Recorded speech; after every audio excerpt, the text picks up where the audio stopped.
Welcome back to your Feel Good Breakfast Show. This is Expresso on SABC3. Now we have the author of Oink in studio. It is a cookbook about bacon sizzling in the pan for breakfast, epic Sunday roasts, potjies and braais, and it really is easy to follow recipes with the most versatile meat products in the world as the hero. And you guessed it, it is pork. Now author Billy Forssman joins us in studio this morning to tell us a little bit more about the inspiration behind his book. And of course we are all about celebrating pork this morning with the cookbook Oink. Good morning, Billy. Morning, morning. I'm loving the idea that every recipe in here has some form of, I'm saying bacon, but some form of pork to it. Where did your love for pork start to create this book? You know, I'm just, I suppose, like a typical South African. I enjoy having family and friends over, you know, catering, yes, so to speak. And obviously, I love eating, and I love eating well. And pork, I think, is a little bit of an unsung hero. It's one of the proteins that people sort of shy a little bit away from. You chat to people, everyone loves bacon. Everyone loves a gammon at Christmas. Most people love to have ribs if they go out to a restaurant or something like that. But then when you start pushing the envelope a little bit and start going a little bit outside of those sort of common parts of the animal, people get a bit shy. They get a bit hesitant. They're not sure what to do. Yeah.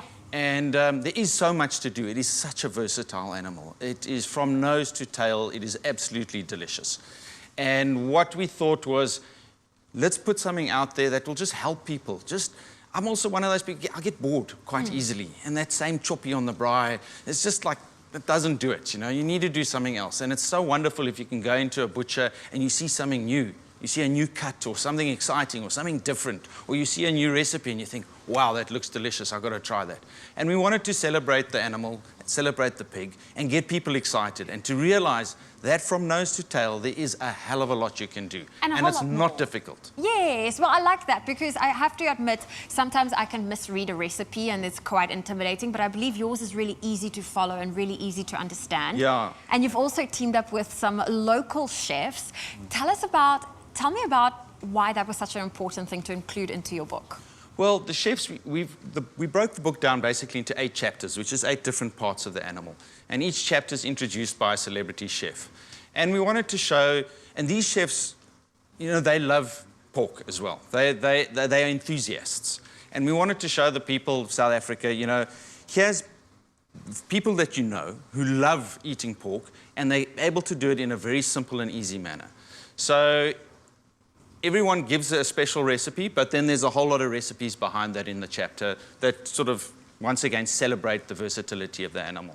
And we've got people in there from Ruben Riffel. You know, everyone knows Ruben. He's a legend. He's an absolute gentleman. We have Emma Chen, who's in Joburg. She runs a couple of restaurants in Joburg. I've had the most amazing meals at Emma's restaurants. Aww. I mean, I think she's forgotten more about pork than we were able to cram into the book. We have Jimmy Ovenitis. Jimmy is known as the godfather of ribs. Okay. I mean, if you're ever up in Krugersdorp, you've got to go to Jimmy's Diner. He's a legend, the man and the meal. So, you know, please enjoy. And we have his secret recipe in the book. Okay. Which I'm not so sure Jimmy's too happy about at the end of the day. He gave it to us willingly, but I think he might regret it. Some recipes need to be shared. You always get some people that just hold onto everything, and you're like, no, they need to share it. People want to enjoy the food. And I love that there's also what are you calling it, a flavor wheel? Yes, yes. Is that now for someone to just help? Please expand that for me. Is it like to try and figure out what to pair with your different pork? No, so what it is, once again, you know, when I said that we're trying to get people to eat more pork more often and to really have some variety, do it in a different way.